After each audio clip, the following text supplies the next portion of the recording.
Welcome back to the deep dive. I want you to picture something for a second. It is January 2026. Right. You wake up, your alarm goes off on your phone, you check the weather on a smartwatch, you stumble into the kitchen, make coffee with a programmable machine, you get in your car, maybe it's an EV, maybe it's a modern gas car, and you drive to work, passing through traffic lights timed by, algorithms. And in that first hour of being awake, before you've even had your first real conversation, you have interacted with probably, what, 300 to 400 separate microprocessors? Exactly. Hundreds. And we don't see them. They are completely invisible to the naked eye, usually buried deep inside a casing of plastic and metal. Yet, as we are going to explore today, these tiny squares of silicon are quite literally the fulcrum upon which the entire modern world balances. I'm talking, of course, about semiconductors. The humble chip, or, as we are realizing now in 2026, the not-so-humble chip. It is the invisible nervous system of the planet. That is the perfect image. That's exactly it. Because if you cut the nervous system, the body stops functioning. It doesn't matter how strong the muscles are. It really doesn't. The whole system just shuts down. And looking at the massive stack of research we have today from ORF America, the U.S. International Trade Commission, CSLAS, Telescope Magazine, Mordor Intelligence, and Polytechnique Insights, it is becoming terrifyingly clear that this nervous system is under attack. It is. For a long time, we just thought of chips as computer parts, Yeah. Commodities, like buying screws or steel. But chips have transcended economics. They are now a matter of national survival. Right. They are the engine of artificial intelligence, the brain of the electric vehicle, and the guidance system of modern military tech. They are everything. And what blows my mind, what I just can't get over, is the sheer scale of the journey these things take before they even get to us. I was reading this report from ORF America, and they use this analogy of the traveler that really stuck with me. Oh, I know the one you're talking about. It is a staggering statistic, isn't it? It really is. They estimated that a single chip component, just one part of the final product, might travel 25,000 miles. 25,000 miles. And cross more than 70 international borders before it reaches the end user. 70 borders. That is the definition of hyperglobalization. It's a miracle of logistics, really. Yeah. Think about the coordination required for that. The planning, the shipping, the customs. It's unbelievable. But that miracle was built for one thing and one thing only: efficiency. It was built to drive costs down to the absolute bottom. It wasn't built for resilience. And that is the core tension we are going to explore today. The core conflict. Exactly. We have this sprawling, incredibly complex web that was designed in an era of relative peace and open trade. And now, in 2026, that web is being stretched to the breaking point by geopolitics. Right. So our mission today is to unpack that complexity. We're going to look at how the supply chain became so tangled, why it's fracturing right now, and specifically, we're going to look at the key players. We've got the U.S. trying to maintain dominance, China fighting tooth and nail to catch up, and then you have these new challengers like India and Europe trying to carve out their own slice of sovereignty. And it is so important to remember the context we are in. It is January 2026. We are, on one hand, recovering from the massive shortages of the early 2020s. The par shortages, the gaming console shortages, all of that. All of that. But we are also deep into a new kind of tech war. A Cold War, almost. The landscape has shifted dramatically even in the last 2 years. So let's start at the beginning, or I guess let's start with the map, because when you look at how a ship is made, it's not just factory A sends to factory B, it's a global relay race. It really is. And to understand the politics, you have to understand the process. The industry generally divides this creation process into 3 distinct phases. First, you have design. Okay, let's unpack design. This is the architecture, right? The blueprints. Precisely. This is pure brain power. You are deciding where billions of tiny transistors go on a piece of silicon the size of a fingernail. It's like designing a city with a population of 100 billion people on a postage stamp. That's a great analogy. And this part is incredibly R&D intensive. It requires massive intellectual property portfolios, patents, trade secrets. And historically, this is where the United States has reigned supreme. This is your NVIDIA, your Intel, your AMD, Qualcomm, the big American names. They are drawing the maps. They are the architects. But, and this is a big but that people often miss, most of them don't actually build the house. Ah. They are what we call fabless. Fabless. So they design the chip, and then what? They email the PDF to someone else? Chuckles. It's a little more complicated than PDF, but essentially, yes. They send those incredibly complex design files, which are gigabytes in size, halfway across the world for the second phase. Front-end fabrication? The actual manufacturing, the fabs. Yes. The foundries. And this is where the geography shifts violently to East Asia. We're talking Taiwan, South Korea, Japan. This is where the silicon wafers are processed, where the circuits are etched onto them with light. This is TSMC in Taiwan, Samsung in South Korea. The giants of the industry. This is not just a factory. It is the most precise manufacturing human beings have ever achieved. The tolerances are measured in atoms. I think we need to pause on the cost here because factory sounds too pedestrian. We're talking about facilities that cost billions, right? Billions is almost an understatement now. A modern cutting-edge fab like the ones TSMC operates or the new ones being built in Arizona can cost anywhere from $10 to $20 billion. 20 billion for a single building. For a single building. And that's just to build it. Then you have to equip it with machines that cost hundreds of millions of dollars each. That is the GDP of a small country. It is. And the reason is the environment inside. The clean rooms have to be thousands of times cleaner than a hospital operating theater. So what does that mean in practical terms? It means a single cubic foot of air can only have a handful of particles smaller than a virus. The workers wear full bunny suits. The air is filtered constantly because a single speck of dust, invisible to the human eye, landing on a wafer during production is like a boulder crushing a city block at that scale. It just ruins the chip. Instantly, it ruins hundreds of chips. The yield, which is the percentage of working chips per wafer, drops. And that's where all the profit is. So the barrier to entry, just the sheer cost and technical difficulty, is almost insurmountable for most countries. So you have the U.S. designing, East Asia manufacturing. What's the third phase in this relay race? The third phase is back-end. This is assembly, testing, and packaging, often abbreviated as ATP. Okay, ATP. You take those delicate, beautiful silicon wafers that come out of the fab, which look like iridescent pizzas covered in tiny squares. Right. You cut them into individual chips, or the dies. You test them to make sure they actually work. And then you package them in that protective black plastic or ceramic casing with a little metal leg so they can be soldered onto a circuit board. And historically, this was the cheap part, the less glamorous work. Exactly. It was considered lower value work, very labor intensive. So it was concentrated in places with lower labor costs. For a long time, that was China, and increasingly it's Southeast Asia, Malaysia, Vietnam, the Philippines. Okay, so we have this tripolar world, U.S. design, East Asian fab, Southeast Asian assembly. It's a clear division of labor. But in reading through the Telescope magazine report, I found this detail that completely threw me for a loop.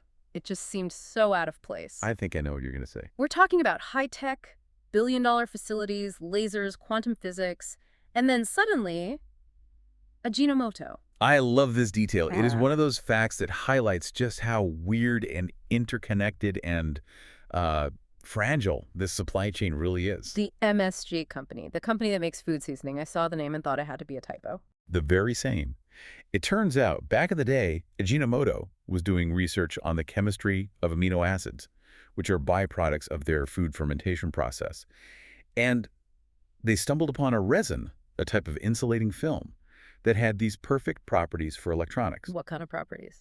Well, when you are building a modern high-performance CPU or GPU, the kind in your gaming PC or an AI data center, you're not just putting down one layer of circuits. You're stacking them. It's like a microscopic skyscraper. Okay. And you need an insulator between those floors.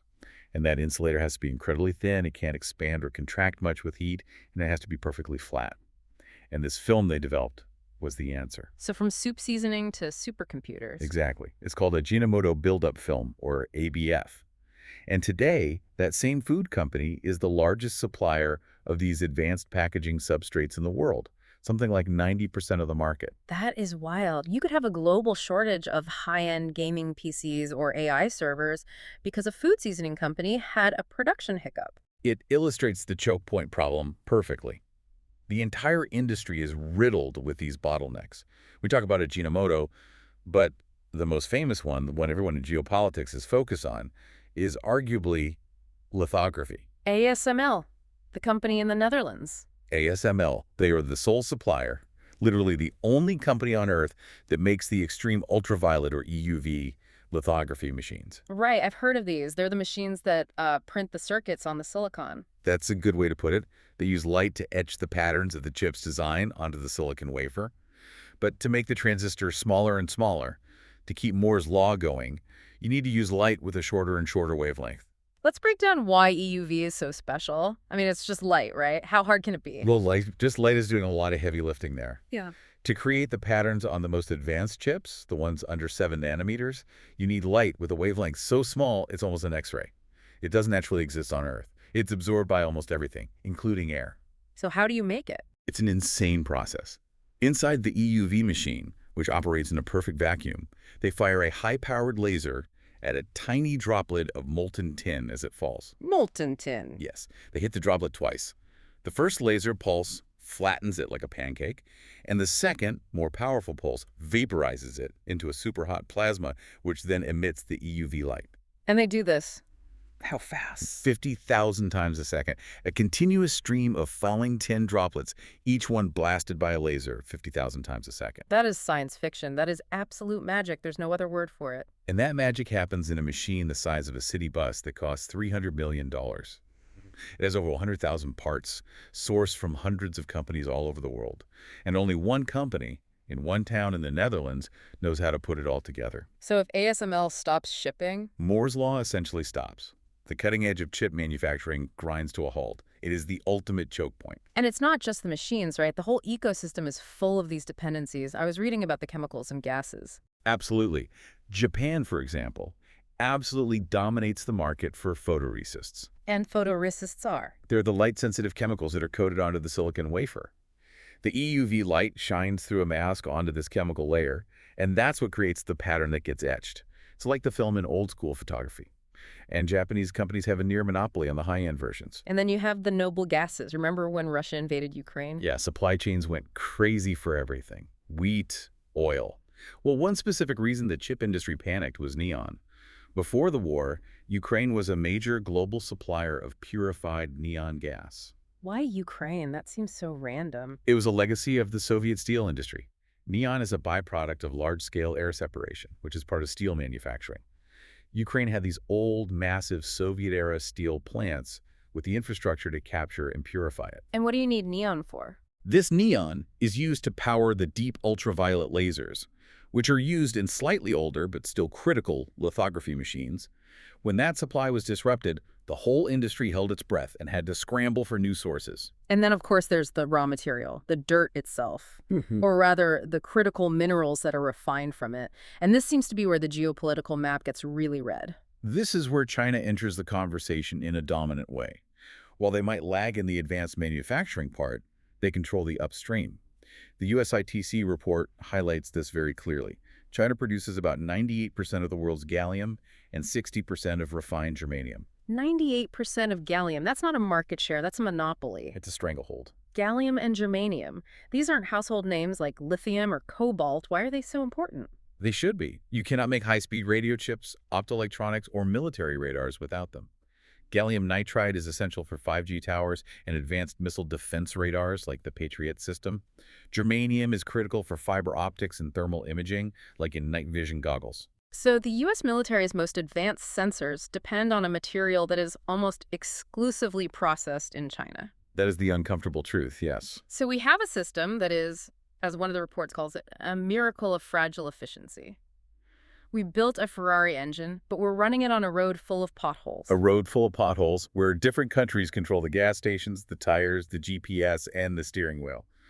And they are not getting along anymore. Which brings us to the biggest player shaking up this efficiency, the Red Dragon, China. Yes, the central actor in this whole drama right now. I think there's a misconception, at least in the West, that China just woke up 5 years ago and decided to get into chips. But the USITC report points out they've been at this since 1956. That is correct. China isn't new to this game. They've just had a very, very rocky history with it. For decades, their approach was very Soviet-style, top-down, state-run, isolated. And frankly, it was a series of very expensive failures. The report mentions Project 908 and Project 909. They sound like bad spy movies. Fackles. They were certainly expensive lessons in what not to do. Project 908, back in the 90s, was their big push to build a modern fab. It took them 8 years just to get the building constructed and equipped. 8 years. In the semiconductor world, that's an eternity. That's like 3 generations of Moore's Law. Exactly. By the time they finally opened the doors, the technology they were licensed to use was completely obsolete. It was like showing up to a Formula One race with a Model T. A complete waste of time and money. And Project 909, did they learn from that? They learned a lesson, but maybe the wrong one. With Project 909, they tried to fix the tech problem by partnering with a Japanese firm, NEC. But they made a classic mistake. They relied too heavily on foreign staff. They basically let NEC run the show. So while chips were being made in China, there was no real knowledge transfer. The Chinese engineers didn't learn how to do it themselves. The second the foreign experts left, the know-how would leave with them. So what changed? Because looking at them now in 2026, they aren't failing. They're a massive force. The pivot happened around 2014. They realized the old way wasn't working. They shifted strategy completely. They moved away from pure state ownership to a mix of state and private capital. They created the big fund, the National Integrated Circuit Investment Fund, billions and billions of dollars. It's war chest. A massive war chest. And they adopted a new philosophy, a strategy called IDA. IDA. That's an acronym for Introduce, Digest, Absorb, Re-innovate. It sounds like a biological process, doesn't it? It does. It sounds like a virus or an organism feeding. It's a little ominous. That's effectively what it is. It's about consuming foreign technology and making it part of the Chinese organism. The goal became a closed-loop ecosystem. They didn't just want to make chips. They wanted to control everything from the design software to the specialty chemicals to the manufacturing equipment to the final package. Complete self-sufficiency. And they played hardball to get there. The reports detail some pretty aggressive tactics. Joint ventures, for one. The market for tech trade. It was an unspoken rule for a long time. If you were a Western company and you want access to the massive Chinese consumer market, you often had to partner with a domestic firm. And the price of admission was sharing your technology, setting up R&D centers in China, training their engineers. Trading market share for tech transfer. Precisely. And if they couldn't get it through partnership, they'd just buy it. Acquisitions. Aggressive M&A, yes. They went on a global shopping spree. They bought companies like Stats Chipak in Singapore to instantly gain market share and expertise in advanced packaging. And when they couldn't buy the companies because Western governments started blocking the sales, They bought the people. they bought the people. Talent poaching on an industrial scale, massive recruitment drives, offering double, triple salaries to experienced engineers from Taiwan and the U.S. They realized that you can steal blueprints, but you can't steal know-how. You can't steal that intuitive feel an engineer have for tweaking a machine to get 1% more yield. You need the human beings. And they combined this with what the reports call the fast follower approach. What does that mean exactly? It means they accepted they were behind. So instead of trying to invent the next generation of technology from scratch, they focus on catching up to the last generation as quickly as possible. As Moore's Law starts to slow down for the leaders like TSMC and Intel, who are hitting the limits of physics, it gives the followers time to close the gap. Leapfrogging. Exactly. Leapfrogging generations of tech to catch up while it's getting harder and more expensive for the leaders to stay ahead. So standing here in 2026, how successful has this whole strategy been? Because we hear a lot about U.S. sanctions stopping them in their tracks. It is a mixed bag, but it's very dangerous to underestimate them. On the absolute cutting edge, we're talking the 3-nanometer, 2-nanometer chips that you need for the absolute best AI models or the newest iPhone. They are still struggling. The sanctions on EUV machines from ASML have really hurt them there. So the choke point strategy is working on that front. To a degree, yes. But the USITC and CSIS reports highlight that China now absolutely dominates the market for what are called mature nodes. Explain that distinction. Mature nodes. It sounds less important, almost like it's old news. It's not. It's a critical mistake to think that. These are chips made with older, more established technology, say 28 nanometers and above. They aren't sexy, they won't run ChatGPT-10, but they are the workhorse chips of the global economy. The chips that are in everything else. Everything. They are the chips that run your washing machine, your car's anti-lock braking system, your microwave, your power grid controllers, your factory robots, and yes, a lot of your military's guidance systems. China has poured billions into building massive fabs for these mature nodes. They can flood the world with cheap, reliable, mature chips and make everyone dependent on them. So while the West fights a very expensive war over the brain, China is quietly cornering the market on the entire rest of the nervous system. That's a perfect way to put it. And they are finding ways around the walls for the advanced stuff too. We are seeing massive stockpiling. The data is clear. In 2024 alone, Chinese imports of semiconductor equipment hit a record-breaking $26 billion. They were buying every machine they could get their hands on, from Japan, from the Netherlands, before the doors closed completely. And the gray market tactics. I saw the note in one of the reports about the DeepSeek AI model. DeepSeek is a fascinating case study in resilience or circumvention, depending on your perspective. It's a very powerful AI model developed in China.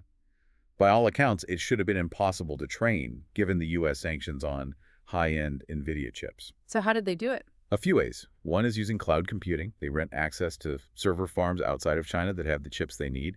Another is using gray market channels, third-party sellers, who buy the chips legally and then resell them into China at a markup.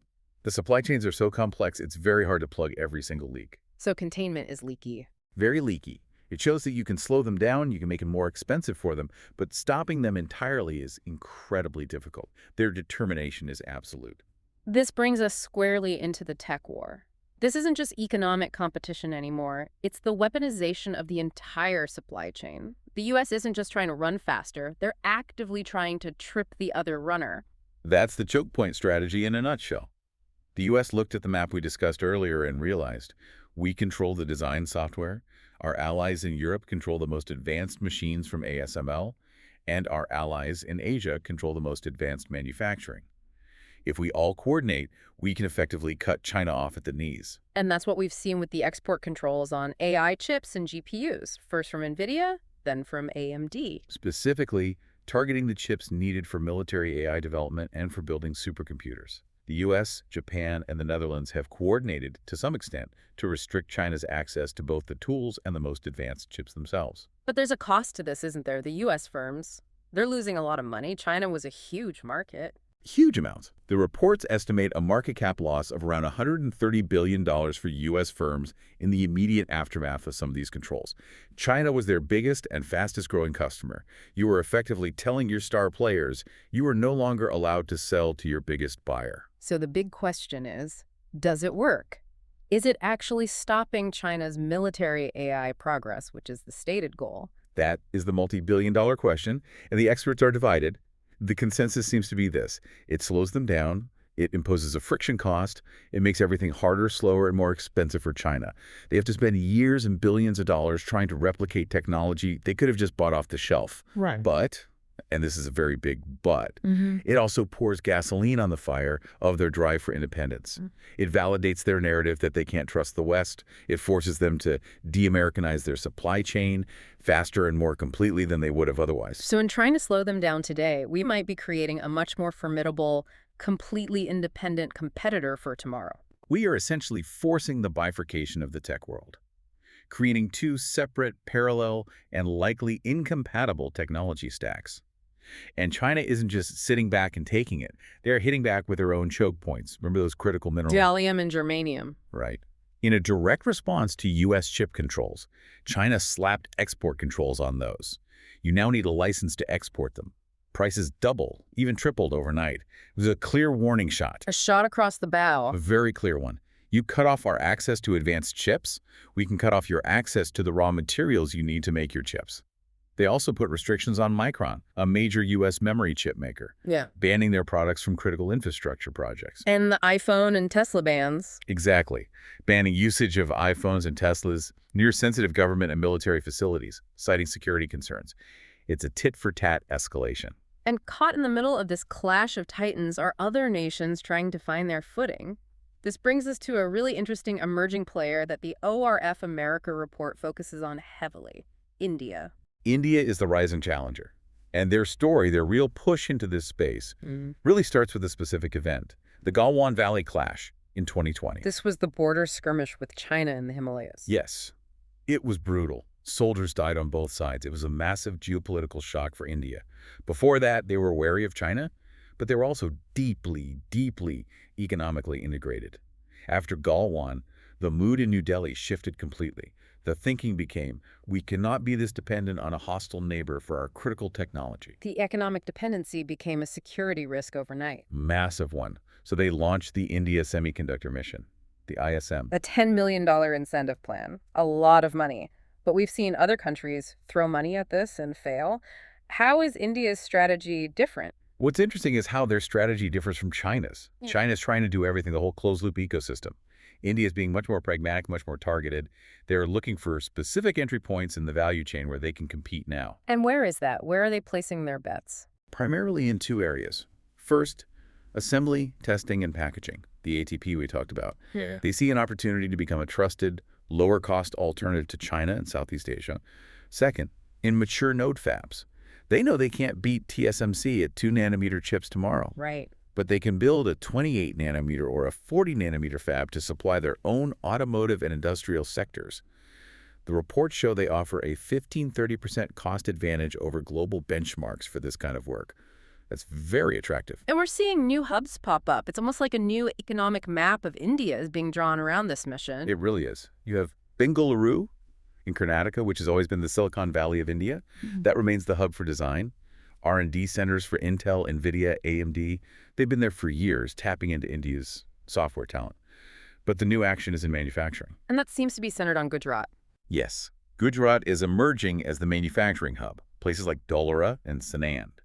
You have these huge anchor tenants coming in. Tata, the Indian conglomerate, is partnering with PowerChip from Taiwan to build India's first major fab. And Micron from the US is building a massive assembly and testing facility. It's that triangular dynamic the report mentions. India working with the US and Taiwan to build a supply chain that bypasses China. It's a classic balancing act. India is leveraging the geopolitical situation to its advantage. But let's be real. India has tried this before and failed. What are the hurdles this time? Because building a chip factory isn't like building a textile mill. Right. The challenges must be immense. They are significant. First, and maybe most importantly, is infrastructure.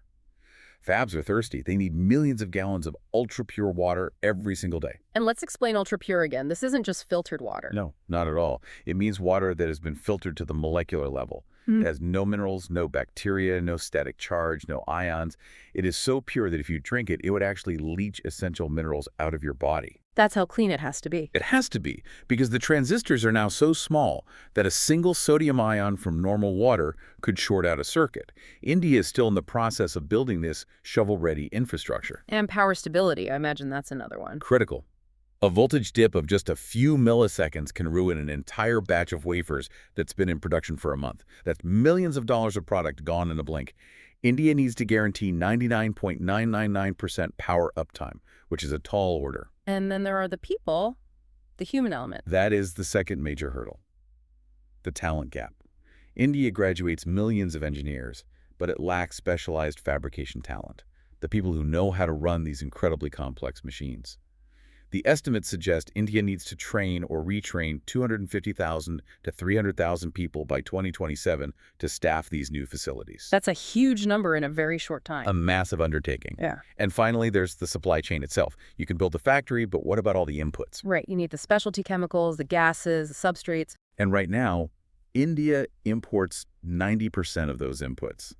It needs to build the local supplier network, not just the big anchor factories. That takes time. So India is the rising challenger, full of potential, but facing big hurdles. What about the old guard? What's happening in Europe? Europe is in a fascinating and maybe more realistic position. They hold just under 10% of global production. That feels low for a continent with such a powerful industrial base like Germany's auto sector. It is, and they know it. But their strategy is different again. They've had a reality check. They know they aren't going to beat TSMC at building 2-nanometer fabs for iPhones. So they are focusing on niche sovereignty. Niche sovereignty. I like that term. What does it mean in practice? It means focusing on what they're already good at and doubling down. It means more than more. Chips that don't just calculate faster, but chips that interact with the physical world. You mean like sensors? Sensors, power electronics for electric cars, Yeah. chips for industrial automation. The kinds of chips that Germany's industrial giants and automakers desperately need. And there is this specific project mentioned in the Polytechnique Insights report, the FAMAS pilot line in Grenoble, France. Yes, that's a perfect example. It's Yeah. an 830 million euro investment, and its focus is on a very specific technology called FDSOI. Okay, let's unpack that acronym before we lose everyone. FDSOI stands for Fully Depleted Silicon on Insulator. Why does that matter? In simple terms, it's a way of building transistors that makes them incredibly energy efficient. They don't leak power when they're idle. This is crucial for edge AI. Edge AI, meaning running AI on the device itself, not in the cloud. Exactly. On your phone, in your car, in a smart sensor, in a factory. You need AI that can run for a long time on a small battery. FDSOI is perfect for that. Europe is betting that as the world moves towards more decentralized intelligence, this energy-efficient technology will be in huge demand. And it also ties into another European strength, which is sustainability. It's a key driver for them. Europe is leading the charge on green chips, developing manufacturing processes that use less water, fewer harsh chemicals, and less energy. They're trying to make sustainability a competitive advantage. So we've toured the world. We've seen the US, China, India, and Europe all making their moves.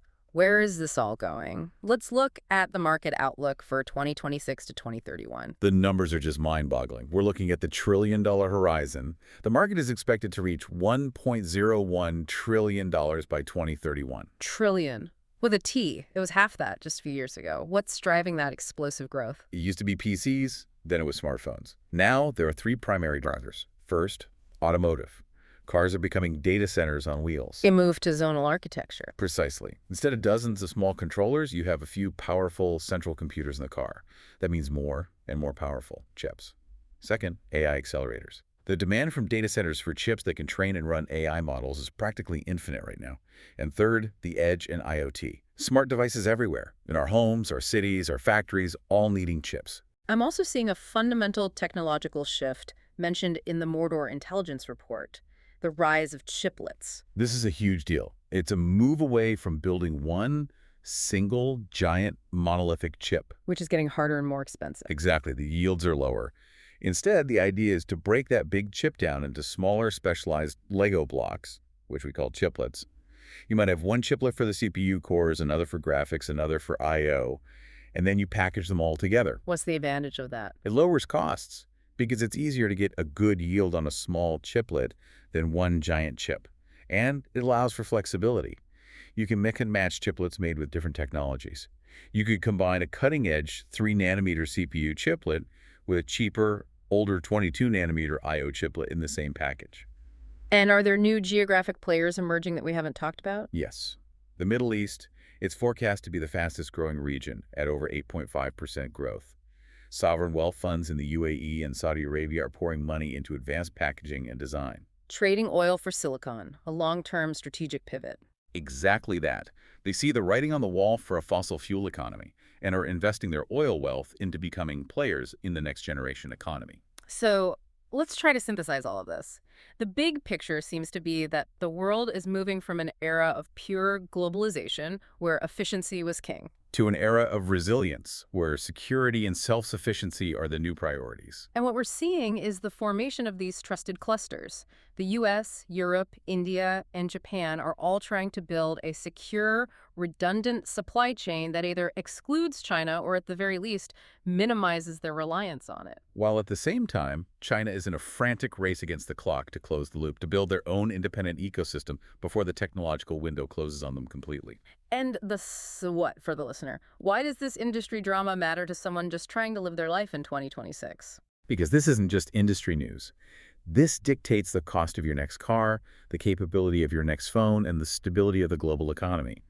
The era of cheap, easy, borderless tech manufacturing that we all grew up with. That era is likely over. It's being replaced by strategic, fortified industrial fortresses. It's a fundamental rewiring of the global economy. I want to leave the listener with a final provocative thought to chew on.